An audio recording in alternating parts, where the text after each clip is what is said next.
एक पंडित जी थे। वो रोज रोज घर जाकर भागवत गीता का पाठ करते थे। एक दिन उन्हें एक चोर ने पकड़ लिया और कहा, तेरे पास जो कुछ भी है मुझे दे दो।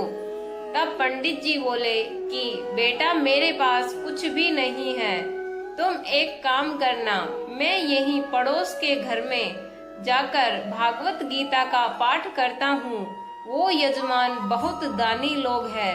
जब मैं कथा सुना रहा होऊंगा, तुम उनके घर में जाकर चोरी कर लेना। चोर मान गया।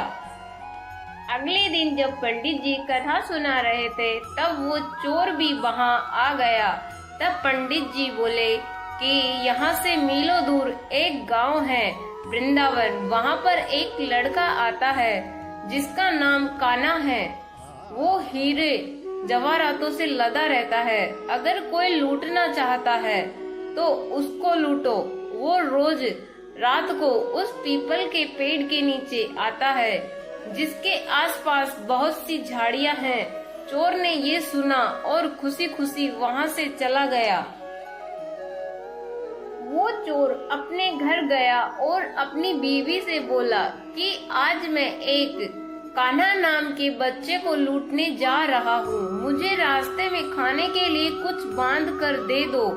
पत्नी ने कुछ सत्तू उसको दे दिया और कहा कि बस यही है जो कुछ भी है। चोर वहाँ से ये संकल्प लेकर चला कि अब तो मैं उस कान्हा को लूट के ही आऊंगा। वो पैदल ही पैदल टूटे चप्पल में ही वहाँ से चल पड़ा। रास्ते में कान्हा का नाम लेते हुए वो अगले दिन शाम को पहुंचा, जो जगह उसे पंडित जी ने बताई थी। अब वहां पहुंचकर उसने सोचा कि अगर मैं यहीं सामने खड़ा हो गया तो बच्चा मुझे देखकर भाग जाएगा, तो मेरा यहाँ आना बेकार हो जाएगा। इसलिए उसने सोचा, क्यों न मैं पास वाली झाड़ी में ही छुप जाऊं।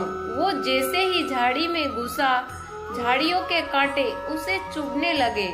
उस समय उसके मुंह से एक ही आवाज आई, कान्हा कान्हा। उसके शरीर लहूलुहान हो गया, पर मुंह से सिर्फ यही निकला, कान्हा आ जाओ, कान्हा आ जाओ।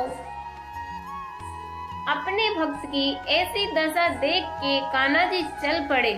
तभी रुक्मणी जी बोली कि प्रभु कहाँ जा रहे हो, वो आपको लूट लेगा। प्रभु बोले कि कोई बात नहीं, अपने ऐसे भक्तों के लिए तो मैं लूट जाना तो क्या, मिट जाना भी पसंद करूँगा।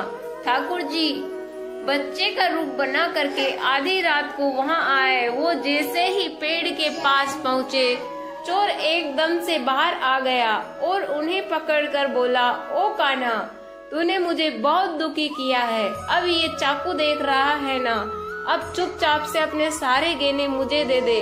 कान्हा जी ने हंसते हुए उसे सब कुछ दे दिया। चोर हंसी खुशी अगले दिन अपने गांव में पास पहुंचा। सबसे पहले उसी जगह गया जहां पर पंडित जी कथा सुना रहे थे। जितने भी गहने वो चोरी करके लाया था, उसका आधा उसने पंडित जी के चरणों में रख दिया। जब पंडित जी ने पूछा कि ये क्या है, तब उसने कहा, आपने ही मुझे उस कान्हा का पता दिया था, मैं उसको लूट के आया हूँ और ये आपका हिस्सा है। पंडित जी ने सुना तो यकीन ही नहीं हुआ। वे बोले कि मैं इतने सालों से पंडिताई कर रहा हूँ तो वो मुझे आज तक नहीं मिला। तुझ जैसे पापी को कान्हा कहाँ से मिल सकता है। चोर की बार बार कहने पर भी पंडित जी बोले कि चल, मैं भी चलता हूँ तेरे साथ। वहाँ पर मुझे भी दिखा कि कान्हा कैसा दिखता है। और वो दोनों चल दिए। चोर ने पंडित जी को कहा कि आओ मेरे साथ, यहाँ पे छुप जाओ। दोनों का शरीर लहूलुहान हो गया और मुंह से बस एक ही आवाज निकली, कान्हा कान्हा आ जाओ। ठीक मध्य रात्रि कान्हा जी बच्चे के रूप में फिर वहीं आए। दोनों झाड़ियों से बाहर निकल आए।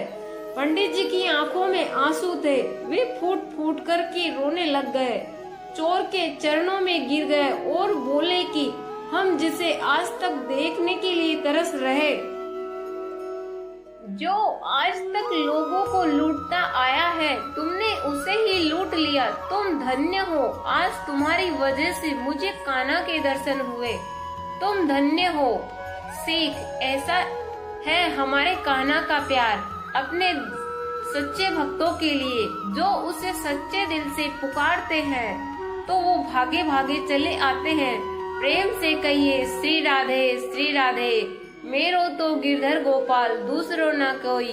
बोलिए वृंदावन बिहारी लाल की जय। कैसी लगी मेरी ये कहानी? यदि आपको पसंद आई हो तो वीडियो को लाइक और चैनल को सब्सक्राइब कर